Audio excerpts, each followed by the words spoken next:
Students, myself Navneet Bhandari and I welcome you to my channel Quantum Academy of Physics. So बच्चों, this is another lecture of chapter Moving Charges and Magnetism और आज हम सीखेंगे कि किसी भी rectangular loop को अगर हम मैग्नेटिक फील्ड में रखें तो उस पर लगने वाला नेट फोर्स क्या होगा और क्या वो रोटेट भी करेगा या नहीं करेगा। ठीक है, तो कुछ मज़ेदार से कंसेप्ट आज लेकर आया हूँ आपके साथ और इससे अगला लेक्चर क्या रहेगा, न्यूमेरिकल से भरा हुआ लेक्चर, जिसमें मैं पिछले 2-3 लेक्चर्स के कंबाइंड न्यूमेरिकल्स आपसे डिस्कस करूंगा। ठीक है, तो सबसे पहले एक आज नई टर्म सीखते हैं बच्चों, that is magnetic dipole movement. What do you mean by magnetic dipole movement? तो सी,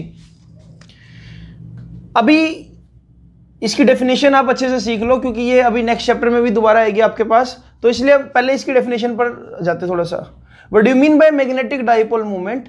मैं ऐसा बोल सकता हूं कि अगर मान लो मेरे पास एक सर्कुलर लूप है या कोई रेक्टेंगुलर लूप है, उसमें कुछ ना कुछ करंट फ्लो कर रहा है, जैसे कि for example let us take एक सर्कुलर लूप जिसमें करंट फ्लो कर रहा है कुछ ऐसे, राइट, और इसकी कुछ ना कुछ रेडियस भी होगी, है ना, आर। तो अगर मैं डिफाइन करने लगूं what do mean by magnetic movement या मैग्नेटिक डाइपोल मूवमेंट, तो it is just product of current flowing in a loop and multiplied by area of that loop. तो अगर करंट को एरिया से मल्टीप्लाई कर दूंगा तो मुझे क्या, मैग्नेटिक मूवमेंट मिल जाएगी। अब ये बात डाइपोल कैसी है, ये डाइपोल क्या बन रहा है, ये भी अब जानेंगे इस बारे में भी। ठीक है, तो मैग्नेटिक डाइपोल मूवमेंट का फॉर्मूला ये भी बन सकता है, अगर सर्कुलर लूप है तो ये भी लिख सकता हूं I इंटू में पाई आर स्क्वायर। और हाँ, अगर इस सर्कुलर कोइल को मैं n टर्न्स दे दूं तो यही फॉर्मूला ऐसा भी बन सकता है, n pi R square into में आई, मतलब आई पाई आर स्क्वायर को n से मल्टीप्लाई कर देंगे। अब देखो, जनरली ऐसा देखा जाता है, ऐसा एक्सपीरियंस किया गया कि अगर अभी फिलहाल मैं डेफिनेशन को रब कर रहा हूं, ठीक है, समझाने के लिए, इसको नोट डाउन कर लो। अभी फिलहाल मैं डेफिनेशन को रब कर रहा हूं। जनरली ऐसा देखा गया कि अगर किसी भी लूप के अंदर करंट की डायरेक्शन बच्चों कुछ ऐसे है, एंटी क्लॉकवाइज, लूप नंबर 1, और इस सेकंड केस में करंट को फ्लो कराया मैंने ऐसे, सॉरी इसमें है क्लॉकवाइज, है ना, क्लॉकवाइज, इसमें क्या है, एंटी क्लॉकवाइज, लूप 2 में। तो अगर मैं मैग्नेटिक फील्ड निकालूं दोनों की वजह से, तो देखो इसमें मैग्नेटिक फील्ड कैसे आ रहा है, इनवर्ड आ रहा है ना, इनवर्ड आ रहा है, राइट हैंड देखो थंब रूल से इनवर्ड आ रहा है इस तरह से, या स्क्रू रूल से आप देख सकते हो। तो यहां पर क्या लगा रहा हूं मैं, क्रॉस, और इसके लिए क्या लगा रहा हूं, डॉट। तो ऐसा देखा जाता है बच्चों कि अगर मैं करंट की डायरेक्शन को क्लॉकवाइज ले रहा हूं तो ये जो है अपने ऊपर एक साउथ पोल बना रहा है, या मैं ऐसा बोलूं कि ये लूप जो होगा जिसमें करंट की डायरेक्शन क्लॉकवाइज है, एक साउथ पोल की तरह बिहेव करता है, राइट, यानी कि ये किसी भी मैग्नेट के नॉर्थ पोल को बड़ी जल्दी अट्रैक्ट कर लेता है, ऐसा आप समझ सकते हो। और ऐसे अगर मैं करंट की डायरेक्शन को रिवर्स कर दूं, अगर मैं करंट की डायरेक्शन को क्या ले रहा हूं यहां पर, एंटी क्लॉकवाइज, तो ऐसा देखा जाता है कि ये एक नॉर्थ पोल की तरह बिहेव कर रहा है, यानी कि ये नॉर्थ पोल को तो रिपेल करने लग जाता है और साउथ पोल को अट्रैक्ट करने लग जाता है, राइट। तो आप लिख सकते हो, if direction of current in a loop, in a close loop is clockwise, तो इसका बिहेवियर कैसा होगा, साउथ पोल जैसा, राइट। अगर डायरेक्शन क्या है, एंटी क्लॉकवाइज है,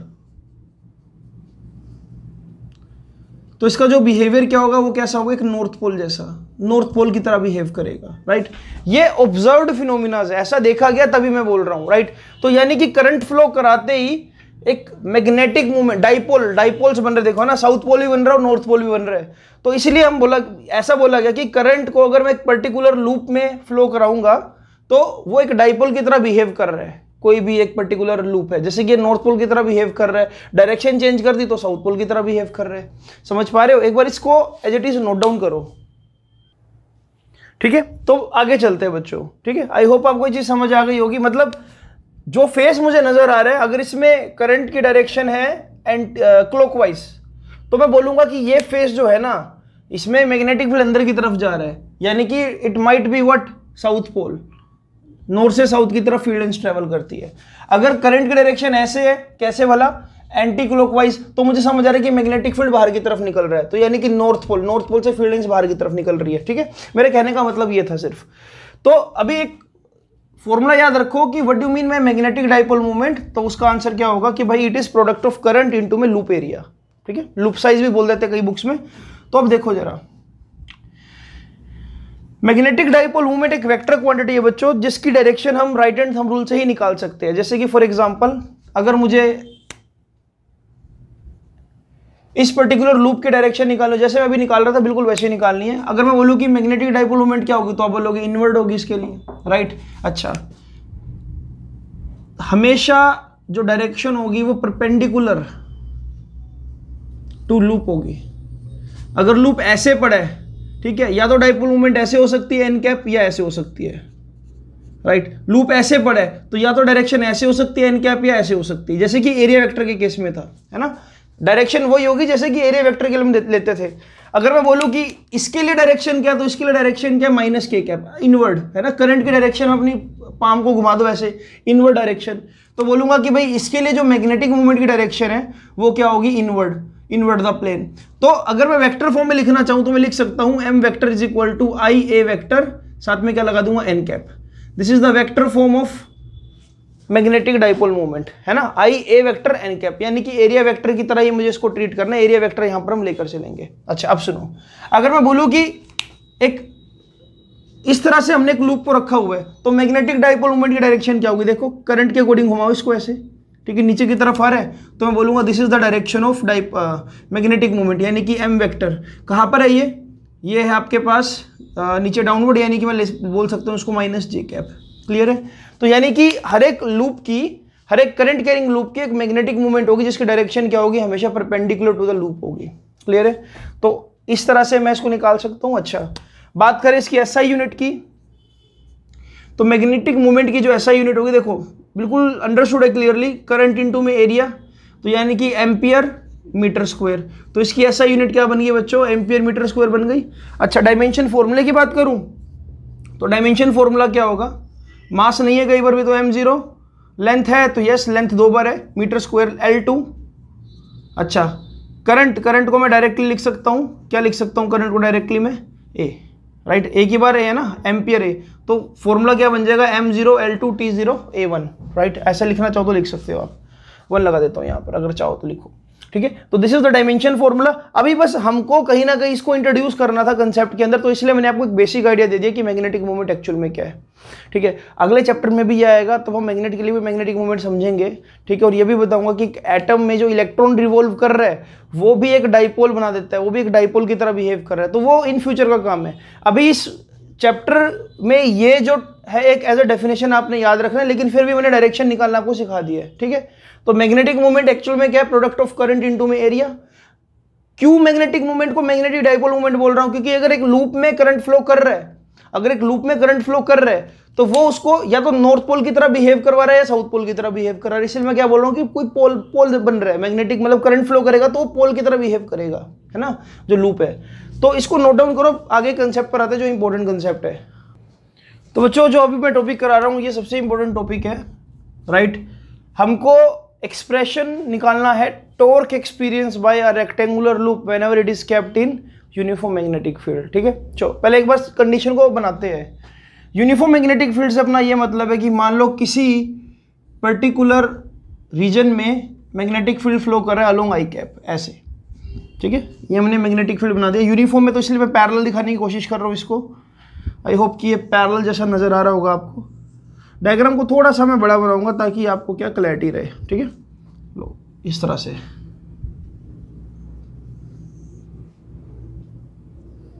लूप ड्रॉ करते हैं। देखो लूप कैसे ड्रॉ कर रहा हूं मैं। सपोज एक रेक्टेंगुलर लूप को रखा कुछ इस तरह से,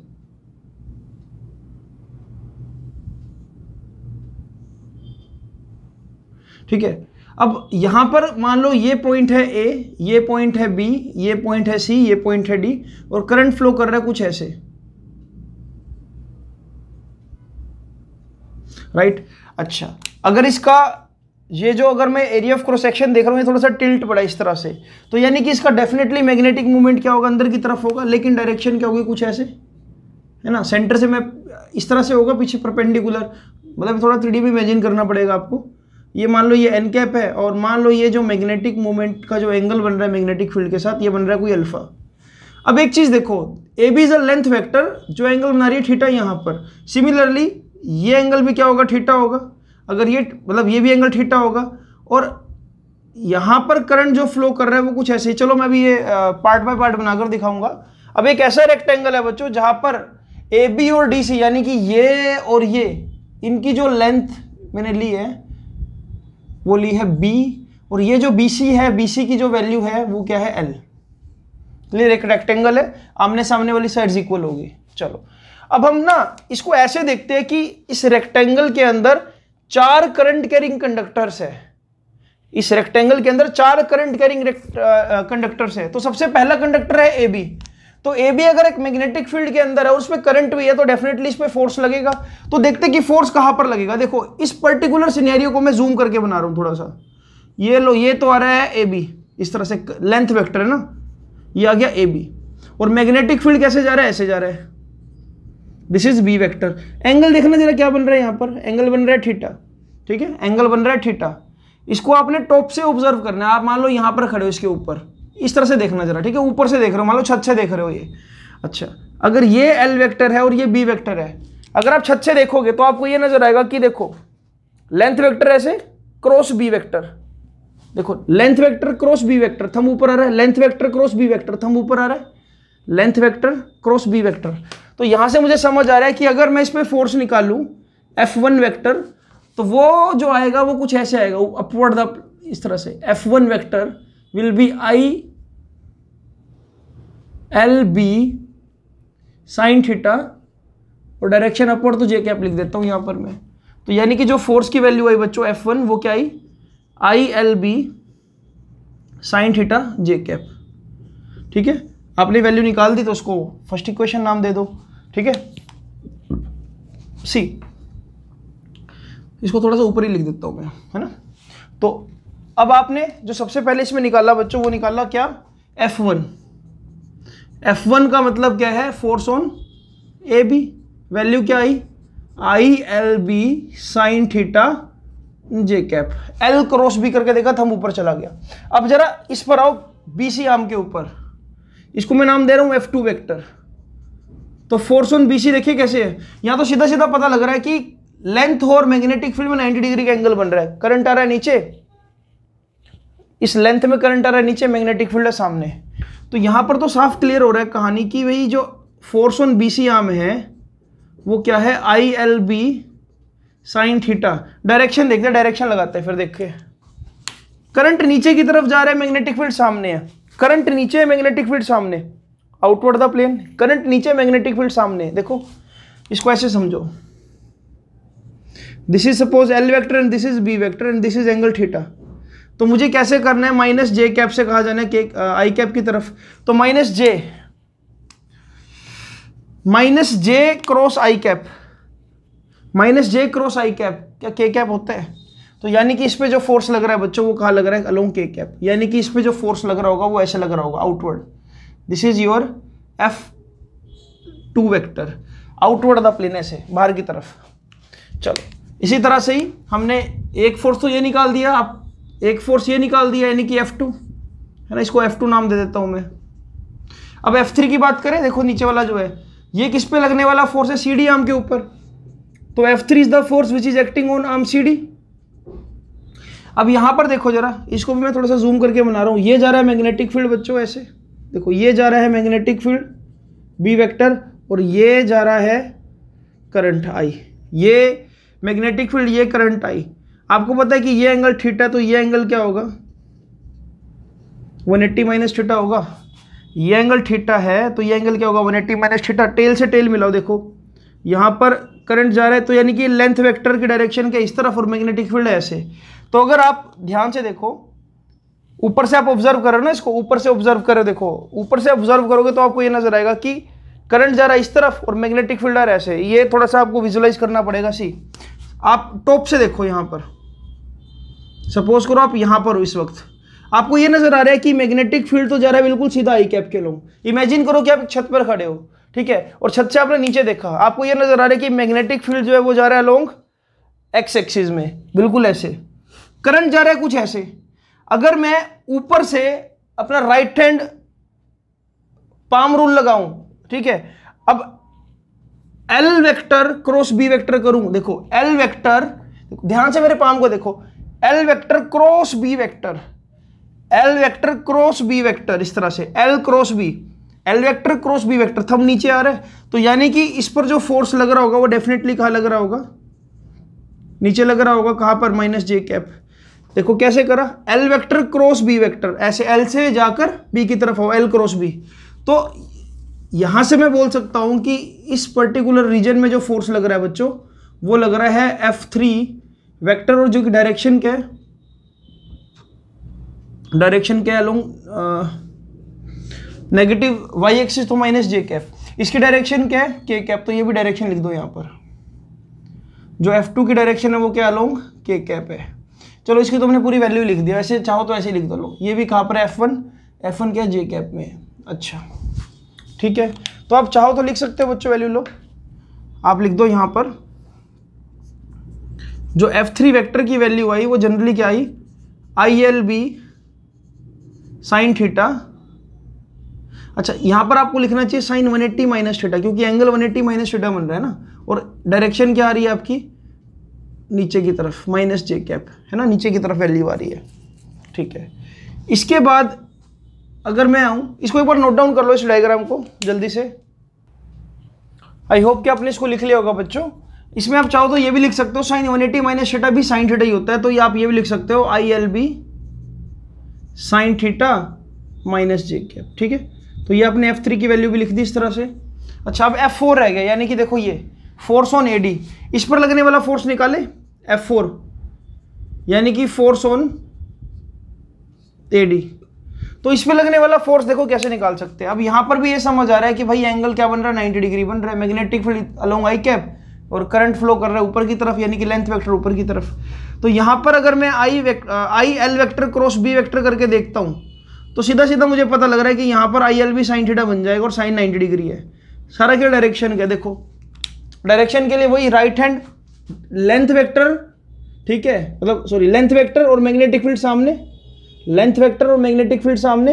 अदरवाइज यहां पर तो फ्लेमिंग लेफ्ट हैंड रूल भी लगा सकते हो, फादर मदर चाइल्ड। देखो करंट की डायरेक्शन ऊपर, फादर मदर चाइल्ड, करंट की डायरेक्शन ऊपर, मैग्नेटिक फील्ड सामने, मैग्नेटिक फील्ड सामने, करंट की डायरेक्शन ऊपर, तो फोर्स लग रहा है इनवर्ड। तो यानी कि यहां पर आ जाएगा आपके पास F4 vector is equal to ILB, और डायरेक्शन क्या आ जाएगी, माइनस के कैप। ठीक है, आई होप कि आपको ये चीज समझ आई होगी ना। माइनस के कैप का मतलब ये हो गया कि भाई ये लग रहा है इनवर्ड द प्लेन, माइनस के कैप। कौन सा फोर्स लग रहा है भला, F4 वेक्टर, राइट।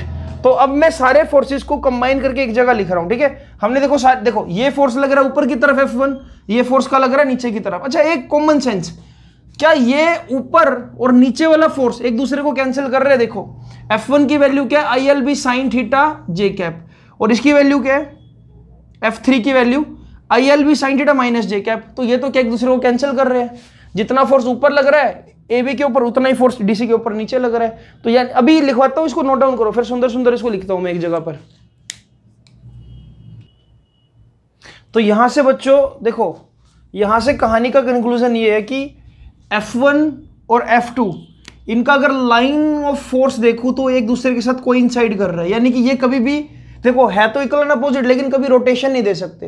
रोटेशन किससे मिल सकती है, एक अंदर और एक बाहर वाले फोर्स है ना। इस तरह से देखो ये पता लग रहा है कि ये बाहर, ये अंदर, तो ये ऐसे घुमा सकता है, लेकिन ये इनका जो लाइन ऑफ फोर्स है जब मैच कर जाएगा तो कभी रोटेशन नहीं मिलेगी। जैसे कि फॉर एग्जांपल देखो इस पर्टिकुलर सिलेंडर के ऊपर अगर मैं एक फोर्स लगाऊं F1, एक फोर्स लगाऊं F2, तो आपको समझ आ रहा है कि इनका लाइन ऑफ फोर्स है, ये कहीं पर भी एक दूसरे के साथ कोइंसाइड नहीं कर रहे हैं। तो यानी कि F1 और F2 के पास वो कैपेबिलिटी है कि सिलेंडर को घुमा सकते हैं। वो कैसे घुमा सकते हैं, इसको ऐसे घुमा सकते हैं क्लॉकवाइज डायरेक्शन में। लेकिन अगर एक मैं फोर्स लगाऊं ऐसे F3 और एक फोर्स लगाऊं ऐसे F4, अब है तो ये दोनों भी इक्वल एंड अपोजिट एक तरह से, लेकिन इनका जो लाइन ऑफ फोर्स है वो कोइंसाइड कर रहा है ना। तो यानी कि कभी F3 और F4 रोटेशन नहीं दे सकते सिलेंडर को, लेकिन F1 और F2 दे सकते हैं, क्योंकि इनका लाइन ऑफ फोर्स कोइंसाइड नहीं कर रहा है। ये भी एक लॉजिक है, इसको समझना। ठीक है, तो यहां पर यही चीज आपने देखी कि जो ये F4 और F2 है, ये ऐसे फोर्स लग रहा है। कैसे लग रहा है, देखो यहां से L क्रॉस B, सॉरी यहां से, हाँ नीचे की तरफ है ना, तो L क्रॉस B बाहर, देखो नीचे L वेक्टर, नीचे एल वेक्टर क्योंकि करंट नीचे की तरफ जा रहा है, एल वेक्टर क्रॉस बी बाहर, और यहां पर करंट ऊपर जा रहा है, L vector cross B vector अंदर, है ना। तो आउटवर्ड और इनवर्ड यहां लग रहा है। अब इसको डायग्राम को 2 मिनट के लिए मैं हटा रहा हूं, इसको नोटबुक पे आई होप कि आपने बना लिया होगा सुंदर सुंदर। देखो अगर मैं अब टॉप व्यू से देखूं तो मुझे ये समझ आ रहा है कि भाई टॉप व्यू से मैं एक रेक्टेंगुलर कोइल को देख रहा हूं, तो मुझे ये नजर आ रहा है कि ये जो रेक्टेंगुलर कोइल है ये कुछ ऐसी थी, ठीक है। ये रेक्टेंगुलर कुछ कोइल ऐसी थी और ये था मैग्नेटिक फील्ड जो मैं बना रहा हूं अभी, ये था मैग्नेटिक फील्ड ऐसे, ये था मैग्नेटिक फील्ड बी वेक्टर, और मुझे ये समझ आ रहा था कि ये जो एंगल बन रहा था एन कैप, ये एंगल बन रहा था यहां पर अल्फा, ठीक है। अब एक चीज देखो जरा, मैंने आपको ये बोला कि जो ये वाला फोर्स है ये कहां पर लग रहा था, इनवर्ड, F4 इनवर्ड लग रहा था, तो मुझे समझ आ रहा है कि इनवर्ड, ये लो ये लग रहा है इनवर्ड F4 वेक्टर, ठीक है, ये लग रहा था इनवर्ड, और ये क्या लग रहा था, ये लग रहा था आउटवर्ड ऐसे, 3D में इमेजिन करो इसको, है ना, ये लग रहा था ऐसे, ये इनवर्ड ये आउटवर्ड, है ना। उस डायग्राम में देखो जरा, इनवर्ड आउटवर्ड। अब यहां पर अपने को जो मतलब कंडीशन देखनी है, इसको थोड़ा सा ना आप ऐसे और 3D में विजुलाइज करो कि थोड़ा सा इसको मैं ऐसे ले रहा हूं कि भाई ये फोर्स लग रहा है कुछ ऐसे इस तरह से, है ना, ये परफेक्टली इनवर्ट बना दिया मैंने कि भाई ये फोर्स है F4 और ये जो है ये है इस तरह से, ये है F1, ठीक है। अब एक चीज समझो जरा, अगर ये एंगल अल्फा है, ठीक है, अगर ये एंगल अल्फा है तो ये एंगल भी क्या होगा, अल्फा होगा। मेरा मेन मोटिव क्या बच्चों, देखो अगर मैं यहां से परपेंडिकुलर गिरा दूं तो ये क्या होगा, 90 डिग्री, ठीक है। ये तो लग रहा है आपका मेन फोर्स, इसका लाइन ऑफ एक्शन पीछे एक्सटेंड कर दो, ये क्या हो गया, 90 डिग्री। सिमिलरली ये F1 ये यहां पर ऐसे गिरा दो इस तरह से, एक्चुअल में ये 90 डिग्री पर आएगा, इस तरह से बना दो इसको, ठीक है। ये बना रहा हूं मैं क्या, यहां पर F3 वेक्टर, ये बन गया यहां पर 90 डिग्री। अगर ये यहां पर 90, एक बार इस डायग्राम को जरा बनाओ, फिर मैं इसको थोड़ा सा और डिटेल में बनाता हूं, ठीक है बच्चों। अब देखो जरा ध्यान से, तो ये है अल्फा, ये है अल्फा, और आपको ये भी पता है कि ये पूरा क्या है, ये पूरा 90 डिग्री है, तो ये अंदर वाला एंगल क्या होना चाहिए, क्या 90 माइनस अल्फा होना चाहिए। तो डेट मीन्स ये 90 माइनस अल्फा, तो ये क्या होना चाहिए बच्चों, क्या ये अल्फा एंगल हो गया। सिमिलरली ये पूरा यहाँ से लेकर यहाँ तक अगर 90 डिग्री था, अगर ये अल्फा, इसमें ये इतना एंगल अल्फा है, तो ये क्या होना चाहिए यहाँ पर 90 माइनस अल्फा, तो ये एंगल भी क्या होना चाहिए, अल्फा, ठीक है। इसको मैं रीड्रॉ कर रहा हूँ, देखो अपने को ये डायग्राम कुछ ऐसा मिल रहा है यहाँ पर, देखो मैग्नेटिक फील्ड ये रहा, दिस इज मैग्नेटिक फील्ड की डायरेक्शन, ठीक है। उसके बाद जो आपका मैग्नेटिक मूवमेंट का एंगल बन रहा था वो कुछ बन रहा था ऐसा एन कैप, ठीक है, ओके। तो आपने देखा कि ये जो है ये क्या है, वो रेक्टेंगुलर कोइल है जिसकी ये पूरी साइड क्या है बी, यानी कि this is b/2 and this is also b/2, है ना। रेक्टेंगुलर की जो अपर साइड से आप देख रहे हो b/2, ऊपर से इसको इमेजिन करो कि आप सपोज करो टॉप से देख रहे हो, है ना, ये पूरा रेक्टेंगल ऐसे था नीचे की तरफ इस तरह से, अब आपको थोड़ा फील आ रहा होगा, ये पूरा रेक्टेंगल ऐसे था, ऊपर से देख रहे हो इसको। अच्छा, यहाँ पर जो फोर्स लग रहा है, ये फोर्स कौन सा लग रहा है, F4, तो इसका हमने लाइन ऑफ एक्शन नीचे ड्रॉ कर दी ऐसे, ये एंगल 90 डिग्री। मैंने आपको अभी बताया कि अगर ये एंगल अल्फा है तो देखो ये एंगल भी क्या बन रहा होगा, यहाँ पर अल्फा बन रहा होगा। सिमिलरली यहाँ पर फोर्स कहाँ लग रहा है, नीचे की तरफ, ये कौन सा फोर्स लग रहा है, ये F4 है, तो ये वाला फोर्स क्या, F2 था, सॉरी ये वाला फोर्स है ना F2, ये वाला फोर्स क्या बनाया था मैंने, F2, और इसका लाइन ऑफ एक्शन अगर मैं ड्रॉ कर दूँ यहाँ पर बच्चों, तो ये एंगल भी क्या बन रहा है, अल्फा, ठीक है, this angle alpha, this angle alpha. अब आपको पता होगा कि ये जो दोनों फोर्स है बच्चों, ये इस रेक्टेंगुलर कोइल के अंदर टॉर्क लेकर आ रहे हैं, है ना। तो टॉर्क का फॉर्मूला बनाते हैं यहाँ पर कि क्या होगा, ठीक है। टॉर्क प्रोड्यूस हो रहा है किसकी वजह से, F4 और F2 की वजह से। तो टॉर्क का फॉर्मूला क्या होता है बच्चों,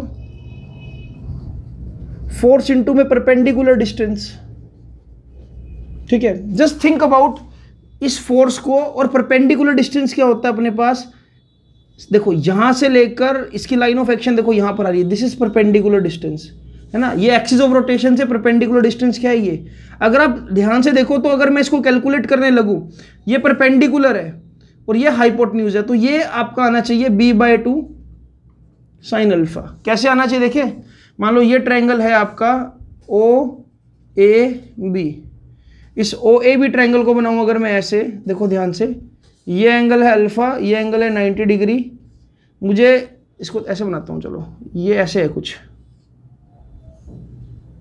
ये है b/2, ये जो है ये है 90 डिग्री। मुझे पर्टिकुलर ये निकालना है, मुझे निकालना है यहाँ पर ये, मुझे निकालना है O से B और ये है A, ठीक है। तो आपको पता है कि अगर मैं अल्फा ये ले रहा हूँ तो डेट मीन सामने क्या होगा, परपेंडिकुलर, और परपेंडिकुलर के सामने हाइपोटेन्यूज। तो आपको पता है कि P/H क्या होता है बच्चों, साइन थीटा, यानी कि साइन अल्फा। मुझे परपेंडिकुलर निकालना है, तो परपेंडिकुलर क्या हो जाएगा, H sine alpha. H sine alpha मतलब कि H ये रहा b/2 और साइन अल्फा ये तो मैंने लिख रहा था यहाँ पर, अब देखो ये बन जाएगा क्या, b/2 साइन अल्फा, राइट। तो ये वाला जो फोर्स है बच्चों, ये कितना आया था आपके पास, ILB इंटू में b/2, ILB इंटू में b/2, ठीक है। तो बना दिया हमने यहाँ पर ILB साइन 90 इंटू में b/2। तो ये जो टॉर्क है देखो, सिर्फ इसकी वजह से तो है नहीं, इसकी वजह से भी तो है। और देखो जो ये रोटेशन देगा, ये कैसे रोटेशन दे रहा है, इस तरह से क्लॉकवाइज, तो ये भी तो उसको क्लॉकवाइज रोटेशन दे रहा है। तो यानी कि जो टोटल टॉर्क आएगा बच्चों, वो क्या आएगा, फोर्स इंटू में परपेंडिकुलर डिस्टेंस। लेकिन फोर्स कौन सा लिया मैंने यहाँ पर अभी, F4, और परपेंडिकुलर डिस्टेंस क्या लिया, b/2। अब सेम वे में इसके लिए सोचो जरा, जो बच गया, सेम वे में इसके लिए सोचो जो बच गया, ये वाला F2। तो नेट टॉर्क क्या होगा, देखो F4 के लिए तो आपने निकाल दिया। अब सिमिलरली यहां पर क्या, F2 इंटू में परपेंडिकुलर डिस्टेंस। तो F2 इंटू में, अब इसका परपेंडिकुलर डिस्टेंस क्या होगा, इसका परपेंडिकुलर डिस्टेंस भी ये होगा ना, ये वाला सेंटर, देखो एक्सिस ऑफ रोटेशन से ये वाला परपेंडिकुलर डिस्टेंस थीटा, ये वाला, ठीक है। तो ये भी क्या होगा बच्चों, प्लस ILB इंटू में b/2 साइन अल्फा। यहाँ पर भी क्या ना था, साइन अल्फा, है ना, b/2 साइन अल्फा निकाला ना अपने वैल्यू को ये। तो इससे ये पता लगा बच्चों, अगर मैं इसको ऐड करूँ, ध्यान से देखो जरा, इससे ये पता लगा जो एक्चुअल में आंसर आएगा आपका, वो आएगा torque is basically equal to ILB sine अल्फा/2। मतलब ये एक तरह से आधा और आधा एक बन रहा है, तो आधा और आधा एक का मतलब ये ऐसा बन गया कुछ, देखो ILB, ठीक है, ILB इंटू में B साइन अल्फा, है ना, 1/2 प्लस 1/2 क्या हो जाएगा, 1। तो टॉर्क आपको ये मिल रहा है। और अगर मैं ध्यान से देखूं तो टॉर्क क्या बन रहा है, देखो ILBB साइन अल्फा बन रहा है। अगर मैं और ध्यान से देखूं तो ये देखो, ये क्या बन रहा है यहाँ पर, लेंथ इंटू ब्रेड्थ। ध्यान से देखो जरा, लेंथ इंटू में ब्रेड्थ रेक्टेंगल का। तो टॉर्क क्या आ गया बच्चों, IAB साइन अल्फा आ गया। अच्छा, और अगर मैं ध्यान से देखूं तो क्या ये करंट इंटू एरिया मिल रहा है मुझे, और इसको मैं क्या लिख सकता हूं बच्चों, M मैग्नेटिक मोमेंट, है ना, current into area, magnetic moment B sign alpha. तो मैं चाहूं तो ये भी लिख सकता हूं, है ना। तो ये आपको फाइनल रिजल्ट मिल गया स्केलर फॉर्म में। कैसे मिला तो दोबारा देख लो। मैंने ऊपर से ऑब्जर्व किया तो मुझे ये नजर आया कि रेक्टेंगुलर फ्रेम कुछ ऐसा नजर आ रहा है मुझे ना, घूमता हुआ कुछ ऐसा नजर आ रहा है कि भाई ये यहाँ से तो ऐसे फोर्स लग रहा है अंदर की तरफ। ये डायरेक्शन क्या ले रखी है मैंने, -k, और ये क्या ले रखी है मैंने, k। अगर ऊपर से ऑब्जर्व करूँ तो इसका लाइन ऑफ एक्शन पीछे ड्रॉ कर दो, इसका लाइन ऑफ एक्शन पीछे ड्रॉ कर दो। अब मुझे क्या निकालना है कि सेंटर यहाँ से एक्सिस ऑफ रोटेशन से perpendicular distance, axis of rotation से परपेंडिकुलर डिस्टेंस। अगर इस फोर्स को इस perpendicular distance, force into perpendicular distance से ये इसका प्रोडक्ट लूँ तो यहाँ पर मुझे टॉर्क मिल रहा है। लेकिन टॉर्क के लिए दोनों फोर्स रिस्पॉन्सिबल है, तो इसलिए मैं क्या ले रहा हूँ यहाँ पर, ये वाला टॉर्क भी क्या क्लॉकवाइज और ये वाला टॉर्क भी क्या क्लॉकवाइज। तो जो नेट टॉर्क मिला मुझे इन दोनों की मूवमेंट से मिला। एक बार इसको ड्रॉ करो, फिर मैं और इसको समझाता हूँ थोड़ा डिटेल में। ये डायग्राम को एक बार आपको ऑब्जर्व करना पड़ेगा, बना बना कर देखना पड़ेगा। तो बच्चों अब यहाँ पर अपने को जो रिजल्ट मिला है, फाइनल रिजल्ट में लिख रहा हूँ, हमने अब ये कंक्लूड किया कि जो टॉर्क है, बेसिकली टॉर्क का जो फॉर्मूला है वो क्या है आपके पास, मैग्नेटिक फील्ड, करंट, एरिया और साइन थीटा, ये मिला है। अगर मैं बोलूं कि कॉइल के ऊपर n टर्न्स है, ठीक है, हमने क्या उस पर करंट कैरिंग कॉइल पे n टर्न्स दे दी किसी कॉपर के, तो यही फॉर्मूला बन जाएगा NBIA। अच्छा, साइन अल्फा के हिसाब से तो अल्फा आ जाएगा यहाँ पर, है ना। जो भी मैग्नेटिक मोमेंट का एंगल बन रहा होगा मैग्नेटिक फील्ड के साथ, जैसे कि यहाँ अल्फा है तो वहाँ पर अल्फा ले सकते हो आप, तो ये लिख रहा हूँ मैं साइन अल्फा, ठीक है। अच्छा, तो ये बन गया आपके पास। अगर आपको टॉर्क को मैक्सिमम करना है, टॉर्क मैक्सिमम कब हो सकता है, इफ साइन अल्फा बिकम्स 1, ये अल्फा की वैल्यू क्या हो जाए 90 डिग्री हो जाए, तो जो मैक्सिमम टॉर्क है वो क्या हो जाएगा बच्चों NBA साइन 90 डिग्री। जब मैं बच्चों प्लस 2 में था ना, मैं आपसे एक स्टोरी शेयर करता हूँ। जब मैं प्लस 2 में था तो मैंने इसको कैसे याद कर रखा था मैं बताता हूँ। मैंने इसको याद कर रखा था NBA को, नवनीत भंडारी इज ऑसम। ठीक है, ये मैं अप्लाई कर सकता हूँ। अगर आपका नाम भी कुछ ऐसे बनता है NB से तो आप भी इसको अप्लाई कर सकते हो। ठीक है, अदरवाइज एक तरीका और है, देखो ये तो मैंने मेरा याद करने का तरीका था ना, Navneet Bhandari is awesome. Otherwise हमारा एक स्टूडेंट है भवान सिंह, तो मैंने भवांश को बोला था कि बेटा तू इसको ऐसे याद कर सकता है BINA, Bhavansh is never absent, Bhavansh is never absent, तो ऐसे भी याद कर सकते हैं। अच्छा, तो अब भवांश के लिए भी एक चीज काम कर गई, नवनीत भंडारी के लिए भी एक चीज काम कर गई। अगर आपको याद रखना है तो आप इसको ऐसे याद कर सकते हो। आपने गाना सुना होगा ना तेरे बिना, तो देखो BINA बिना, टाउ फॉर टॉर्क, तेरे बिना, तेरे बिना से इसको याद रखो आप। ठीक है, वरना लास्ट टाइम मेरी एक स्टूडेंट थी जिसका नाम था Nabia, she scored 95 marks in physics recently, तो उसके लिए बहुत ईजी था नाबिया, है ना, उसका नाम नाबिया था तो उसको याद रहता था, उसको सबसे ज़्यादा ये फॉर्मूला ये वाला फॉर्मूला याद रहता था। अच्छा, और भी नाम बन सकता है, देखो बानी भी बन सकता है। तो ये फॉर्मूला याद करना बहुत आसान है और आपको याद भी होना चाहिए। कौन सा फॉर्मूला है कि जब भी किसी रेक्टेंगुलर कॉइल को किसी मैग्नेटिक फील्ड में रखेंगे तो उस पर लगने वाला टॉर्क क्या होगा, ये है ना, तेरे बिना, नवनीत भंडारी इज ऑसम, इस तरह से आप इसको याद रख सकते हो। क्लियर? तो मैक्सिमम टॉर्क का मतलब क्या हुआ NBIA, है ना, इस तरह से आप इसको याद रखो, दिस इज मैक्सिमम टॉर्क। अच्छा, मिनिमम टॉर्क कब होगा? जब साइन अल्फा क्या हो जाए 0, यानी कि जब भी अल्फा की वैल्यू 0 डिग्री होगी या 180 डिग्री होगी बच्चों, तो टॉर्क क्या हो जाएगा उस केस में 0। क्लियर? अच्छा, इसको लिखने का एक तरीका और भी है ना, जैसे आपने ये लिखा है यहाँ पर, इसको मैं उठा रहा हूँ यहाँ पर, देखो टॉर्क को मैं क्या लिख सकता हूँ MB साइन अल्फा भी लिख सकता हूँ, है ना, टॉर्क को क्या लिख सकते हैं MB साइन अल्फा। अगर इसको वेक्टर फॉर्म में लिखना है तो आप वेक्टर फॉर्म में कैसे लिख सकते हो, M vector cross B vector. आप चाहो तो वेक्टर फॉर्म में लिख दो, वो कैसे लिख पाओगे आप, M vector cross B vector. तो this is the way how you can write the formula. ठीक है, ये कई सारे फॉर्मूला मैंने आपको बता दिए। तो मेन यही बातें याद करने वाली है कि भाई टॉर्क मैक्सिमम तब होगा जब भी साइन अल्फा, यानी कि जो वो मैग्नेटिक मूवमेंट का जो एंगल बना रहे हो आप, जिसको आप एरिया वेक्टर की तरह ट्रीट कर रहे हो, वो मैग्नेटिक फील्ड के साथ 90 डिग्री पर आ जाए। ठीक है, सो ये एक बहुत इंपॉर्टेंट रिजल्ट है बच्चों, ये आगे भी यूज होगा, है ना, आगे ये मैं 2-3 जगह और यूज करूंगा, तो वहां पर आपको और भी ज्यादा ये पक्का हो जाएगा अच्छे से। मेन जो खेल है ना, वो देखो, मेन जो खेल है इसका फॉर्मूला ड्राइव करने का, वो यही खेल है। देखो मैं दोबारा से एक बार लेक्चर के एंड में आपको रिपीट कर देता हूँ। देखो मेन खेल ये वाला था कि आपने ये देखा कि जो रेक्टेंगुलर कॉइल है ना, रेक्टेंगुलर कॉइल को ऊपर से देखा तो वैसे टिल्ट है, एक फोर्स तो लग रहा है ऐसे, ये फोर्स कौन सा था, याद करो, अपना डायग्राम निकालो जल्दी से भी जो नोट्स में बनाया, ये वाला फोर्स कौन सा था, F4 वेक्टर। कहाँ पर लग रहा है, ये अंदर की तरफ, तो अंदर को मैं बोल रहा हूँ -k कैप। इसका लाइन ऑफ एक्शन नीचे ड्रॉ कर दो ऐसे, ये इसका एक्सिस ऑफ रोटेशन है कि ऐसे इसके अबाउट घूम रहा है, तो यहाँ से इसको मैच कर दो। तो इस पर्टिकुलर लेंथ को मैं बोलता हूँ क्या, इस पर्टिकुलर लेंथ को बोलता हूँ perpendicular distance of force from axis of rotation. ये हमने कितना निकाल दिया, B/2 साइन अल्फा निकाल दिया, है ना। तो डायग्राम में मैंने सारा कुछ समझाया अभी आपको। सिमिलरली ये जो फोर्स लग रहा है, ये कहाँ लग रहा है, आउटवर्ड द प्लेन। ये कौन सा फोर्स है, ये F2 वेक्टर है। कहाँ पर लग रहा है, ये लग रहा है k कैप बाहर की तरफ। ठीक है, अब इसका देखो, इसका लाइन ऑफ एक्शन ड्रॉ करो, तो ये रहा लाइन ऑफ एक्शन, तो यानी कि ये वाला डिस्टेंस क्या होगा, परपेंडिकुलर डिस्टेंस, तो इसको भी क्या बोलते हैं मैंने, B/2 साइन अल्फा। अब ये रोटेशन देखो किधर देगा, इधर की तरफ, ये रोटेशन देगा इधर की तरफ, यानी कि दोनों टॉर्क कैसी रोटेशन दे रहे हैं, एंटी क्लॉकवाइज, कैसी दे रहे हैं, क्लॉकवाइज।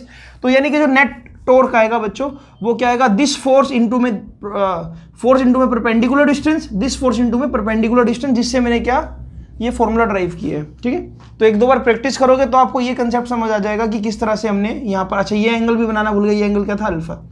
ठीक है, तो ये रिजल्ट था बच्चों, इसको नोट डाउन कर लो। कुछ कंसेप्ट और देखते हैं इसके ऊपर। तो बच्चों आपको भी क्वेश्चन नजर आ रहा होगा सामने, ध्यान से देखो जरा इसको।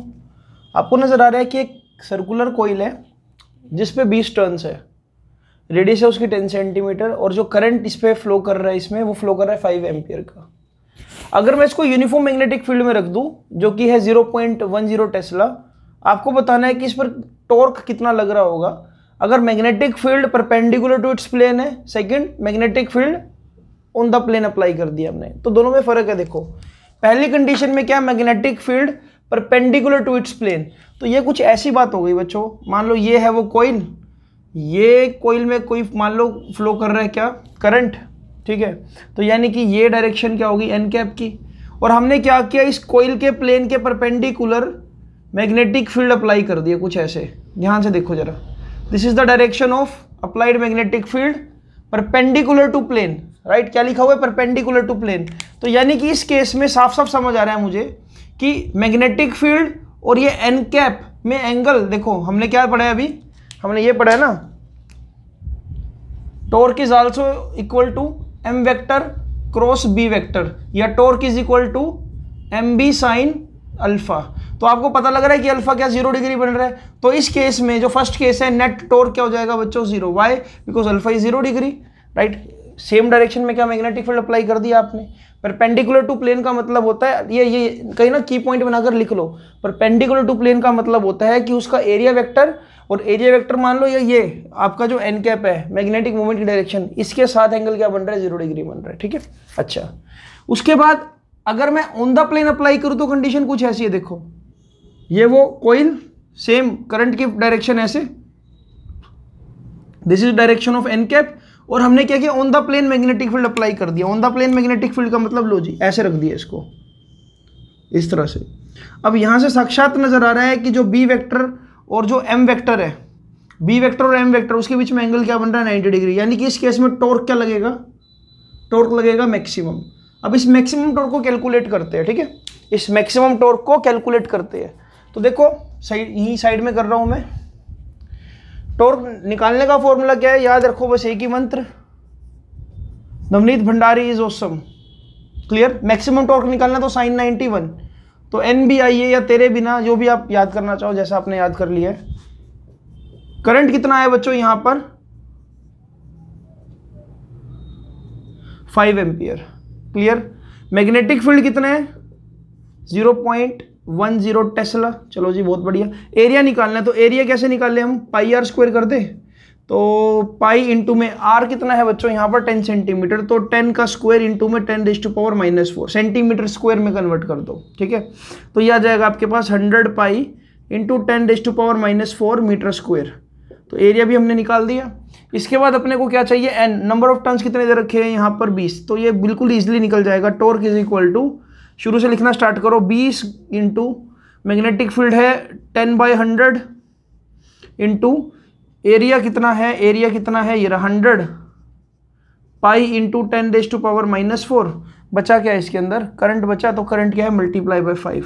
अब समझ आ रहा है कि इस 100 से ये 100 कैंसिल, यहाँ पर बचा 200 इंटू में 5 इंटू में पाई इंटू में 10⁻⁻⁴, तो ये बन गया कुछ 1000 पाई इंटू 10⁻⁻⁴। इसको सोल्व करना तो ये आ जाएगा 22,000 डिवाइड बाई 7 इंटू 10⁻⁻⁴। अब चाहो तो ये भी लिख सकते हो इंटू 10⁻3, तो ये बन जाएगा आपके पास 22/7 इंटू में 1/10, यानी कि 22/70। तो इसका मैं सीधा सीधा सोल्यूशन लिख देता हूँ, जो आंसर आएगा बच्चों वो आएगा 0.314। टॉर्क निकाल रहे हो, टॉर्क का जो यूनिट होता है क्या होता है, फोर्स, यानी फोर्स के लिए क्या जाएगा आपके पास न्यूटन मीटर, है ना। टॉर्क के लिए क्या होता है न्यूटन मीटर, तो ये मैंने लिख दिया यहाँ पर। आई होप कि ये कैमरा फ्रेम में आ गया होगा, ठीक है। तो बिल्कुल इजी था, अपने को ये समझना था कि देखो magnetic field perpendicular to the plane, तो यानी कि ये मैग्नेटिक फील्ड ये perpendicular to the plane, angle क्या बन गया 0 degree. Magnetic field on the plane, तो एंगल क्या बन रहा है 90 डिग्री। ये बातें समझने वाली है, इसको नोट डाउन करो जल्दी से बच्चों, फिर एक क्वेश्चन खुद से ट्राई करना। अब तो बच्चों जो आज का कमेंट बॉक्स क्वेश्चन है वो आपके सामने आ चुका है, इसको ट्राई करना, जरा कंसेप्ट लगाना। If we apply magnetic field making 60 degree angle with the plane of this circular coil, and circular coil is having 5 ampere current, right, moving in this direction I have mentioned here. If loop has radius 20 centimeter and current of 5 ampere is flowing in clockwise direction, if there are number of turns 100 and magnetic field that we have applied is 50 Tesla. You have to find out torque experience by this loop, right? तो देखते हैं comment box में सबसे पहले answer कौन करता है, right? तो वो बच्चे मुझे बहुत अच्छे लगते हैं, सीरियसली बहुत अच्छे लगते हैं, जो हर एक कमेंट बॉक्स में सबसे पहले आंसर करने की कोशिश करते हैं। और कुछ बच्चे हैं हमारे पास ऐसे जो जब से सेशन स्टार्ट हुआ मार्च से लेकर आज तक, कम से कम अगर मैंने 100 वीडियोस डाली है तो उनके 100 कमेंट बॉक्स क्वेश्चन में आंसर्स है। तो आप डेफिनेटली बहुत अच्छा स्कोर करोगे, ठीक है? ये मेरी दुआ आपके साथ हमेशा रहेगी। आपको 5% एक्स्ट्रा दुआ मिलेगी मेरी तरफ से, ठीक है, हमेशा से, क्योंकि आप एफर्ट कर रहे हो और मुझे यही चाहिए, ठीक है? आप इस तरह से एफर्ट करते रहो और डेफिनेटली फिर हम बहुत अच्छा स्कोर करेंगे। ऐसे जैसे मैंने जनाबिया का एग्जाम्पल दिया, शायद अगले साल मैं आप में से किसी बच्चे का एग्जाम्पल दे रहा हूँ पूरे सोशल मीडिया पे, यूट्यूब के जरिए। तो ठीक है बच्चों, मिलते हैं आपसे अगली वीडियो में। अगली वीडियो रहेगी प्योरली न्यूमेरिकल बेस्ड, ठीक है? आज भी मैंने कंसेप्ट कराना था, लेकिन अगली वीडियो में डेफिनेटली कल ही मैं अपलोड कर दूंगा। उसमें मैं आपको दूंगा बहुत सारे न्यूमेरिकल्स, 10 से 15 न्यूमेरिकल्स रहेगी अलग अलग टॉपिक पे और अलग अलग तरीके से, ठीक है? सीबीएसई क्या पूछ सकती है, किस तरह के क्वेश्चन अब तक आते गए हैं और कहाँ पर किस क्वेश्चन में बच्चे ने कितने नंबर कटवाए थे मैक्सिमम, ठीक है? तो ये सब चीज़ें रहेगी अगले लेक्चर में और मिलते हैं आपसे अगली वीडियो में। कमेंट बॉक्स का क्वेश्चन का आंसर जरूर करना।